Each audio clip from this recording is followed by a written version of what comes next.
नमस्कार, मी मनीषा प्रकाश पागल, राहणार लेकरे.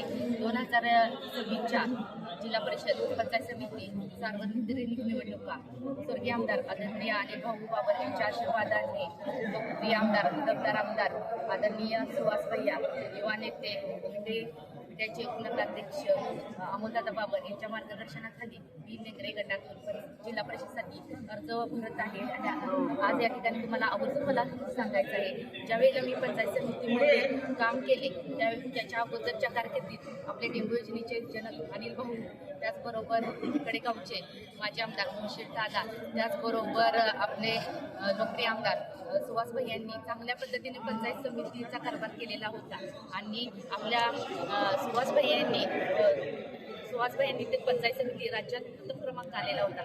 माझ्या पुढं आव्हान होते, परंतु आपले अनिल भाऊ असतील, त्याचबरोबर सुहास भैया त्यांच्या मार्गदर्शनाखाली मी पंचायत समितीमध्ये आदर्शवत असा कारभार केलेला आहे. महिला सक्षमीकरण असेल, सबलीकरण असेल, त्याचबरोबर महिलांच्या बचत गटाला प्रोत्साहन देण्याचे काम मी केलेलं आहे. महिला आर्थिकदृष्ट्या सक्षम झाल्या पाहिजे, त्यासाठी मी नेहमीच त्याच्या पाठीशी राहिले. तुम्हाला या ठिकाणी सांगायचं आहे, मी जलयुक्त शिवार पाणी फाउंडेशनमध्ये सुद्धा चांगल्या पद्धतीने काम केलेलं आहे. ज्यावेळी पंचायत समितीला सभापती झाले तेव्हा पाणी फाउंडेशनमध्ये मी जास्तीत जास्त गावांना भाग घेण्यासाठी प्रोत्साहन केले. त्याचबरोबर रेणावी, रेवणगाव, मोठी, बुद्रुक, पारे, देवनगर, लेंगरे या ठिकाणी सुद्धा मी अधिकाऱ्यांना घेऊन महाश्रमदान केले. आणि तुम्हाला या ठिकाणी मला सांगायचं आहे, मी अनेक पंचायत समितीच्या माध्यमातून घेतले. त्यामध्ये पंचायत समिती आली आपल्या दारी या उपक्रमामध्ये जे आपल्या तालुक्यातील वृद्ध महिला असतील, परत पुरुष असतील, त्याचबरोबर शेतात जाणारे सर्व शेतमजूर असतील, त्यांना रोज पंचायत समितीत येता येत नव्हतं. त्यासाठी मी अधिकाऱ्यांना घेऊन त्या ठिकाणी गेले. आणि ज्या महिलांना जे आपल्या महिलांच्या ज्या योजना असतील त्या ठिकाणी आपली लाडकी बहीण योजना असेल, श्रावणबाळ योजना असेल, परत संजय गांधी निराधार योजना असेल, लेख माझे भगेश्वर योजना असेल, या योजना महिलापर्यंत पोहोचवल्या आणि त्याचा तुम्ही लाभ घ्यावा. आणि त्याचबरोबर आपला तालुका बेघर राहता कामा नये हा सुद्धा मी उपक्रम राबवला. आपल्या तालुक्यातील जे राहण्यायोग्य घरे नव्हते त्या लोकांना जाऊन मी भेटी घेऊन त्यामध्ये प्रधानमंत्री आवास योजना, रमाई योजना, त्याचबरोबर पंडित दीनदयाल उपाध्याय योजना यामध्ये सर्वांनी जी घरे बसतील त्याचा मी सर्वांनी त्या योजनेमध्ये मी जास्तीत जास्त घरांना बसवले. त्याचबरोबर या ठिकाणी तुम्हाला आवर्जून सांगायचे आहे, तालुक्यातील आपल्या आशा असतील, अंगणवाडी सेविका असतील, सिस्टर असतील, यांना नेहमी त्यांच्याशी बरोबर राहून त्यांच्या अडीअडचणी सोडवण्याचा मी प्रयत्न केला.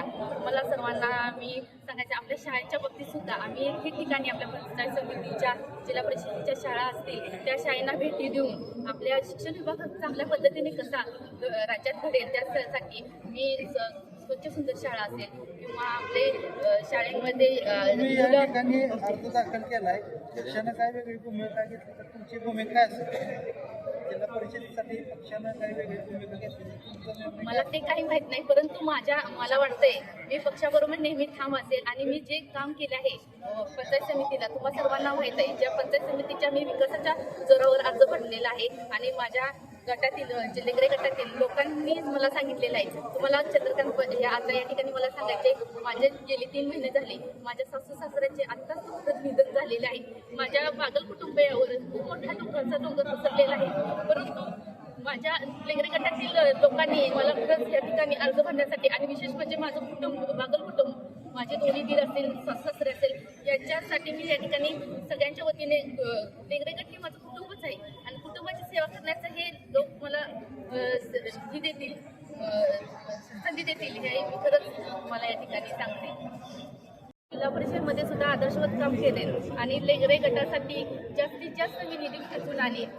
मला एवढंच सांगायचं. आणि आदरणीय सुहास भैया आणि अमोलदादा असतील, ते ज्या पद्धतीने ते आपल्या भागाचा सुधार केलेलंच आहे त्या पद्धतीने सुद्धा मी रोजगार असेल, शिक्षण असेल यावर जास्तीत जास्त भर देईल.